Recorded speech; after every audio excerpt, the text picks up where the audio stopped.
Look, I could give you some lengthy preamble about the return of a legend to fight a legend, but frankly, it's about 100 degrees outside, and I'm dying to drive this 2021 Ford Bronco. You're dying to hear about it, so let's go get lost, get dirty, and have some fun. So there's so much here to cover with this new Ford Bronco that we've actually got 2 days to drive it, both on-road and off. 2 doors, 4 doors, 4 cylinders, 6 cylinders, open top, closed top, doors, no doors. Everything is on the menu today, and everything is on the menu tomorrow. We're gonna have a good time. We're starting off here on-road, which is what honestly most people are gonna do 95% of the time. So what I like about this new Bronco is that the steering feels much more modern. It's tighter, there's no big dead spot on center, and you're not always doing those tons of little corrections that you are in, some of the other vehicles in this class. The other thing that I was pleasantly surprised with is this vehicle is actually fairly quiet. This is a hardtop model, and yes, it's the luxury one that has the sound deadening tiles up top, but it's running around on 35-inch tires, and there's not a lot of tire roar here. In fact, it's reasonably quiet. Now, if you're doing 70 or 80 on the freeway, yes, it will be louder than a normal SUV, but you'd expect that. That's part of the character. The interior is really thoughtfully laid out. It's got sort of a traditional dashboard, and everything is exactly where you'd expect it to be for all the functions that you need, especially when you're off-roading and you really don't want to be groping around for various things. Everything is right there. So the dashboard is slab-sided and traditional, but that's kind of what you want in something like this because it makes it feel like a traditional off-road SUV, and yet there's tons of technology in here. This one has a huge 12-inch infotainment touchscreen, and it's got primarily a digital gauge cluster, plus there's an analog speedometer. So this vehicle is surprisingly refined and surprisingly grown up in a lot of ways, but that doesn't detract from the fact that it feels like a truck. And you kind of want that in a vehicle like this. You want to have that feeling that you're doing some work.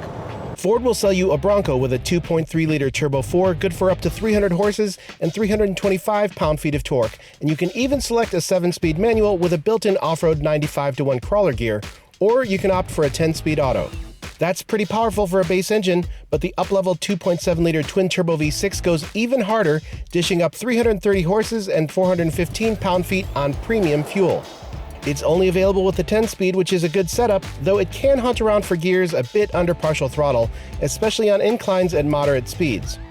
I do prefer this powertrain for heavy 4-door models, especially ones like this first edition model that comes with big tires. Now the Bronco, it may be surprisingly refined in a lot of ways, but the fuel economy is not going to sound modern at all. You're strictly in the teens in this thing. Yesterday we saw about 16 and a half miles per gallon in mixed driving. Very unscientific, but frankly, I think that's about where you're going to be. Best case scenario with the smallest, lightest 2-door 2.3 manual rocking the skinniest tires, Ford says to expect 20 miles per gallon city, 22 highway, and 21 combined. Get a big old Squatch 4-door with the 2.7T, and Ford says you can expect 17 miles per gallon in all 3 cycles. Those are pretty lousy numbers, but they're also to be expected. Hybrid and full electric Broncos are rumored, but at this point, that's all they are, rumors. One thing that I really like that Ford has done is that they've enabled you to configure this vehicle pretty much any way you want to.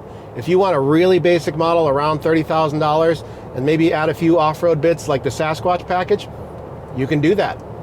If you want a high-speed off-roader with some luxury bits, you can do that. If you want the full house everything, you get a first edition like this, and you get it all. But you can get pretty much all the off-road gear wherever you want. You can get the Sasquatch on a base model, you can get it on the range-topping trim of your choice. That's something that you can't get with the competition. And speaking of hunting around for gears, I really wish you could have paddles back here instead of using the little rocker switch on the gear selector. I don't like those. One thing that's actually pretty brassy of Ford is that they actually have a couple of Wranglers for us to drive. So I noticed right off the bat that not only is this quieter and more refined, but it's got a different view out the hood. And that's mostly because of the trail sights in the front corners. It just feels a little bit broad-shouldered, but you know exactly where the corners are, instead of having those drop-off fenders of the Wrangler. And frankly, I like both views. So on-road comfort and usability is really important in a vehicle like this, but not as important as off-road ability. And I don't know about you, but I think it's time to get dirty. Now, before I get behind the wheel for myself, Ford thought I might enjoy a quick spin with pro shoe Vaughn Gittin Jr. in a 4-door Wild Track. Best known as a Formula D drifter with Monster Energy, Gittin also competes in Ultra 4 off-road racing driving, you guessed it, a Bronco. Gittin was actually a consultant on the production model, so he knows how to wheel this thing like few others. As you can see, Vaughn wastes absolutely zero time flat out pounding on the Wild Track for a high-speed run. What's most impressive is the suspension compliance. It almost lands like a trophy truck after catching air, which we do a lot. Don't look at the tree on the right, we won't hit it. The Bronco departs from convention with an independent front suspension, which really helps soak up the whoops and keep the body level. It's also amazing how gutsy the 2.7 feels and how much fun Baja mode lets you have hanging the tail out. In fact, it's so much fun I actually convinced Vaughn to give me a second run before I grab the wheel of a 2-door Wild Track for myself. All right, so we're on the Ghost Pepper Trail, which is the toughest of the 3 trails, kind of stitching together what we've learned in the previous 2 trails.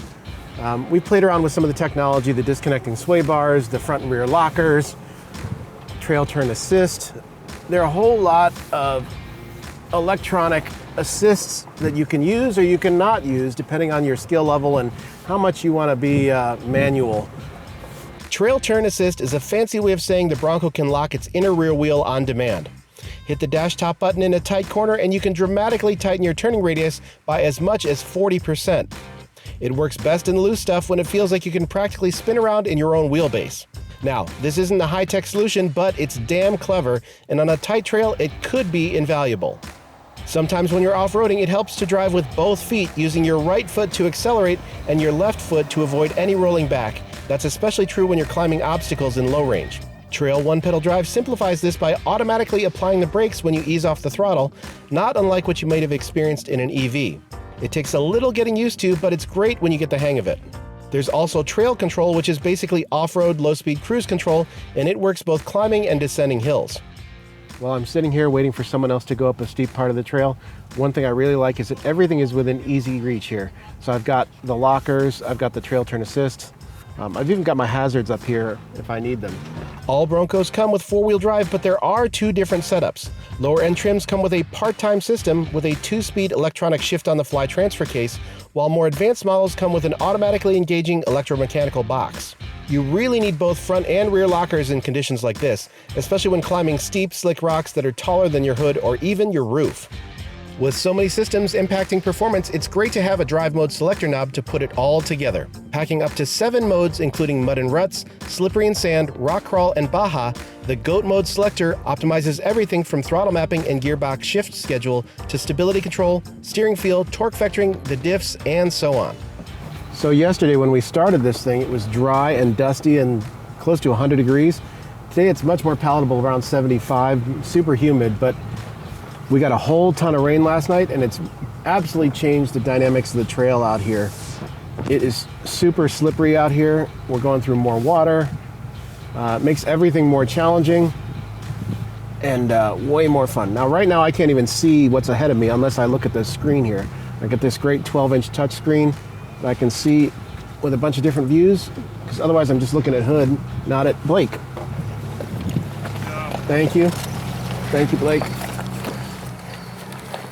Here I come. All right, again, front locker, rear locker, 4 low. This is how the magic happens, people. About to go up a slippery rock that is higher than the hood. Steady she goes, steady throttle.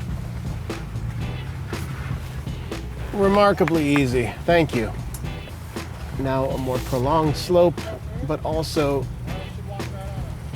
super slick.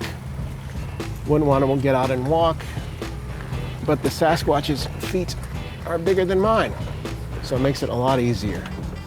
Again, can't see anything ahead unless I have this forward-facing camera, and then I can see my spotter.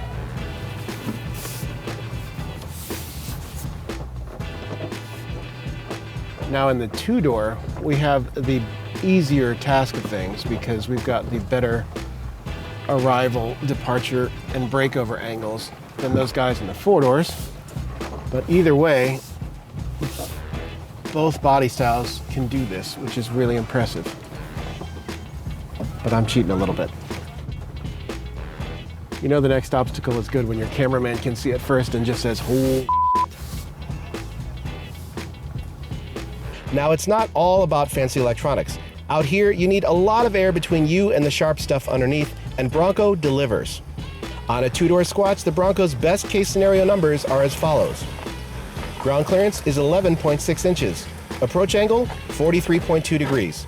Breakover is 29 degrees, and departure is a tidy 37.2.